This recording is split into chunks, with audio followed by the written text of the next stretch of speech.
José Salvador Alvarenga était un homme de l'océan. Un pêcheur de crevettes, de requins, de thon. Un homme dont la vie se jouait entre le marché de Costa Azul et l'horizon. Le 17 novembre 2012, il embarque avec Ezequiel Cordoba, un jeune homme de 22 ans. Leur mission, 2 jours de pêche en haute mer. Leur bateau, un petit esquif de 7 mètres, sans cabine, sans luxe.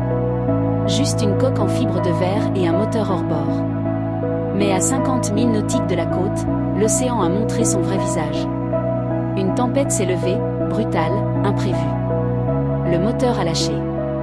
La radio a rendu l'âme. 438 jours. 9000 km. Un seul survivant. C'est là que l'histoire d'Alvarenga bascule dans l'impossible.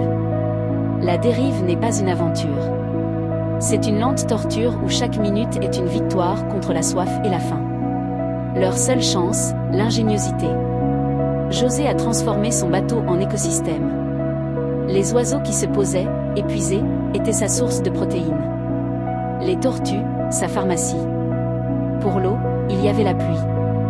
Mais quand le ciel restait muet, il fallait boire le sang des tortues.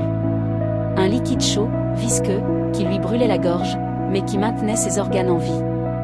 Il a appris à vivre avec les requins qui rôdaient, à dormir par tranches de 45 minutes, à se protéger du soleil dans une glacière vide.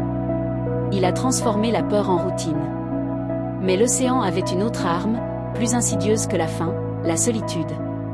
Le jeune Ézéchiel, lui, n'a pas tenu. Après 4 mois, son corps a refusé la nourriture crue. Il est tombé malade. Il a cessé de se battre. José a veillé son ami pendant 6 jours. Il lui parlait, lui racontait des histoires, lui promettait qu'ils allaient s'en sortir. Il avait besoin de cette présence, même silencieuse. Mais la réalité s'est imposée. Il a fallu jeter le corps à l'eau. Un acte de survie, mais une blessure psychologique qui ne guérira jamais. Pour les 10 mois suivants, José a dérivé seul. Il a développé des hallucinations, parlant à Ézéchiel, à sa mère, à des fantômes. Il a pensé au suicide. Mais au fond de cette coque, l'instinct de vie, ce programme biologique brutal, a pris le dessus. Il a continué à chasser, à boire, à attendre la pluie. Il a transformé l'attente en discipline. 438 jours. Le 30 janvier 2014. Après avoir traversé l'équateur, il aperçoit l'impossible, une ligne verte. L'atoll des Bons, aux îles Marshall. Il titube sur le sable. Un homme squelettique, les cheveux emmêlés, le corps couvert de plaies. Il pèse 45 kilos. Il est vivant. Mais l'incroyable survie a engendré l'incrédulité. Comment un homme peut-il survivre 14 mois sans eau douce, sans équipement moderne? Le monde a douté. Les experts ont décortiqué son récit. La distance, les courants, les preuves médicales. Tout concordait. José Salvador Alvarenga était bien le premier homme de l'histoire documentée à avoir survécu plus d'1 an seul dans un petit bateau. Pourtant, la tragédie n'était pas terminée. La famille d'Ézéchiel Cordoba l'a poursuivi en justice, l'accusant d'avoir mangé leur fils pour survivre.